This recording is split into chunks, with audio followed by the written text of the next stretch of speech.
Revnuu Forward, a podcast on scaling deep tech and startup growth, helping founders turn innovations into companies with positive global impact. So today on the first episode of Revnuu Forward, I'm talking to Tinotenda Chanakira, who is the founder of Revnuu, and we're going to be talking about how Revnuu scales deep tech and startup growth strategies, and how you started the company, Tino. Excellent. Thanks for having me, Katrina, and good to be part of the inaugural interview series, podcast series. Hopefully, and working with you.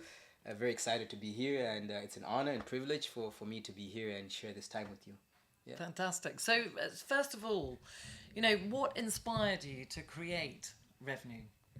Oh, that's a very interesting question.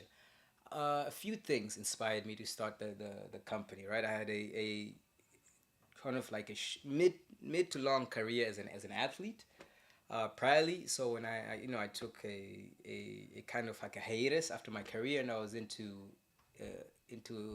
athlete management. So I was working for a sports management company which my friend owned, and I started managing athletes, and I worked for a year with him managing some top African athletes, tennis players specifically. We're talking in Zimbabwe. No, I was actually based in America at the time, so I was like traveling between Europe and America, and I was just in a crossroads of what I was gonna do with my life. So I worked in the sports management field for about a year, and it was really good. I started managing one of the top tennis players in Africa at that time, with no experience, but we were pretty able to do quite a good job with him, got a lot of deals for him, and it worked really well. And then my dad kind of convinced me not to go in the sports route. And why was that? No, I don't know. He just said, son, I think you're a natural salesperson, you're a natural sales guy, and try get into software. Told me. He was like, okay. I'm like, why? He's like, no, try get into software because I know with your your skill set you can build a career. And I was like, okay, let me give it a try. And then I knew some companies, I knew some people who were in the software industry, and I was like, let me get an unpaid internship at a software company. So I started the internship with this company in the like the sales type of department, and they were asking me to do business development. The internship was like 3 months. It was like a 3 month 6 month internship, an idea to do business development for the African market for them. But then I sat down, and I remember getting to the office of this company one day, and I was like in front of the computer, and I did not know what to do, right? I was like a little bit, like I was like, this is boring. And I started just like studying the software they had and everything. And I was like, wow, this stuff is cool. This company helps companies manage documents, etc. Where was this company? Where was this company? So this was a global company. It's held in Portugal. So after about a week or so working there, I just started getting like absorbed, like I am obsessively with what they did, right? And I was like finally studying the use cases, and I was like, man, these guys have amazing company, good structure, they have a good solution. And I started being obsessive. So I started working probably like 13, 14-hour days, and this is like, I was not getting paid, right? I was not pretty, it wasn't for the money. It was just like my obsession with getting the job done and helping them sell. And then it's crazy so much. So in about 3 months, I knew almost everything about the business. I knew the operations, the sales. And then, after a couple of months, they asked me if I wanted to like be a full-time employee and work in business development. And I was like, oh, okay. And then I accepted, and we started the journey. So, and then in my first year there, I did something which was unprecedented. But I was able to close to like a $3 million deal in my first year working. Wow. For that company, right? Yeah. And then my manager, who was at the time managing me as a supervisor, it's like a company which had over 350 people, told me, listen, when I had my employee review, he told me, listen, I'm stepping down from my position, and you're gonna now take care of the whole like marketing and business development department. Like in my first year there. So this was for Europe or for globally? Globally. Oh wow. So imagine like in a year, you were, of course, the results I was doing were warranted. So I got I started reporting to the CEO after my first year. So it's like all the meetings, all the planning, all the forecasting working with HR, working with sales, forecasting, and I was like from nowhere, I was working directly with the CEO, and then I was in charge of the marketing and the sales, and then we had a massive multi-million dollar project which I was overseeing the delivery of that project, and things just started to grow, and I started creating a process like from nobody. Like I created a process for myself, for my head. We're talking how many years ago? This is about 8 years ago now. Okay. Yeah. So then, so you've basically got the opportunity to run the marketing department for this global company. Exactly. And then how did you then move from there? That too? So yeah, it grew, right? It's the company grew, the team grew, from a marketing for a company which is a tech company. We were doing things which kind of like retail brands do in terms of how good everything was looking, right? And I noticed that's something that I was able to hire quite fast, and I was able to train. And I realized that was a skill set which was not so easy, because I was able to build teams. And then we started having calls with some big Fortune 500 companies, which I was part of, really, really big companies. And they had all the muscle, but they were really impressed in terms of the leads, in terms of the market we were doing. They started paying for these things. And I realized, listen, this is not rocket. It's something which we have here, and it's repeatable, right? Mm-hmm. So then, I thought, how about if we offer this as a service to other companies as ourselves, for them to be able to grow. So I was like, imagine a company just starts, right? The founder is very good technically at what they do, because normally, like the company I was work with, it was an IT, very complicated, like solutions which governments, which pharmaceutical companies, which big entities use. They need to run ERP systems and document management systems, which were very, very important. So the founders were very technical, or the majority of the team were very technical, but they didn't know how to articulate very complex technology, which had great beneficial to society and people. So I was like, imagine the company which I was working there, and probably it was in its 16th or 17th year of business, right? So more or less it was mature, but I was like, imagine in day one, right? If they had this know-how of how to scale, translate their solutions to the market, reach a global market in day one, how much time to market could they save, right? Yeah. And imagine if it's a product like, if it's a very important to humanity, or how much money would they save? And I was like, man, if startups had this type of know-how, because a lot of companies, they have money but they don't have know-how. Yeah. Right? And know-how saves time and saves money and can help you with your time to market. Because normally a company, if you're, especially startups, you have a very short lifespan till you generate revenue. If you don't generate revenue within the first 2 or 3 years, even with investment, you're gonna die. You're gonna run out of runway, and you're not gonna get like investors. Yeah. So I was like, man, this is we have something, and I knew we had something. We knew we had something. It's just how to organize it and how to package it and offer it to companies as a service. So that's how revenue began. And I took the leap of faith. So you took the leap of faith. I like that. So you transitioned from learning your skill set in this global software company. Right. And then you created Revnuu. Why did you focus on deep tech? So when we started Revnuu, it was mainly gonna be for tech, like more complicated tech. And in our first year, we served clients in retail, food and beverage. Like in the first year when Revnuu started, we started with a lot of companies. So we worked in companies in the Netherlands, in the US, in Africa, in Switzerland, and in different verticals. So we were doing marketing for different verticals, and it's also good because we were learning a lot and we were getting a lot of good results.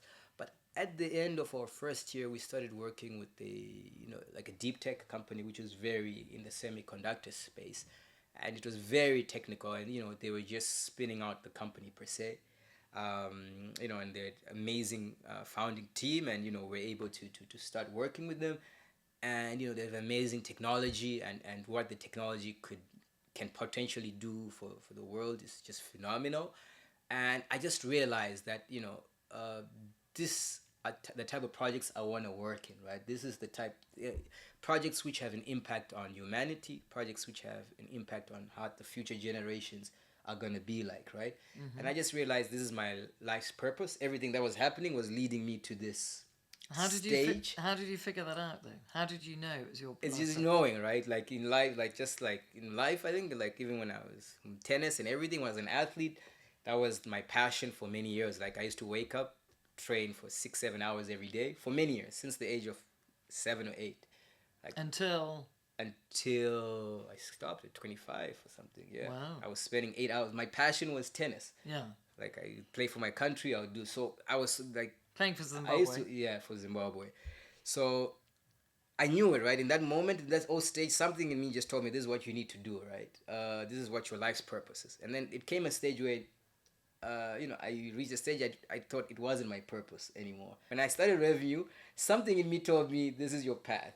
Okay. And then so it was like something which was in me, right? So you intuitively knew to Exactly. work with sort of deep tech. So, from being a professional tennis player to working with sports to working with software Right. to then setting up Revnuu, how is it you've applied your skills to Right. help entrepreneurs and deep tech businesses succeed?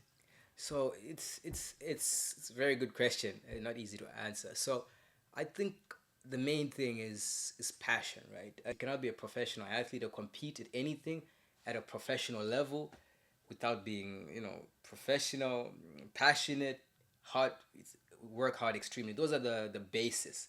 Then there are small intangibles which separates the good from the great. So as an athlete, if you were an athlete for as many years, you know this, right? Innately, like it's serious business, and you need to work for very long hours, be very disciplined, pay attention to detail, just to have a chance. We're not talking about winning, right?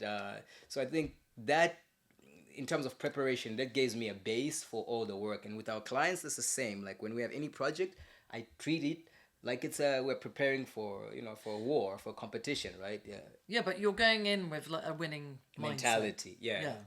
So you're teaching your clients to have that winning mindset. Right, and this comes by preparation. So preparation, marketing, sales is critical, right? But preparation in strategy, preparation of when a company is formed, what is their short-term, mid-term, long-term planning? What is their go-to-market strategy? How do they look when they go to the market? How are they communicating? They're very important things which companies in the beginning, when they are starting, need to create a solid foundation for them to be actually leaders in their field. So I think this is what we bring at Revnuu, and this is why it's 3.5 years now. We've been, for a small company, we've served so many clients, close to 50, in such a short period of time. Is the intensity we work, the understanding of urgency, which companies should have. And I think it's not just startups.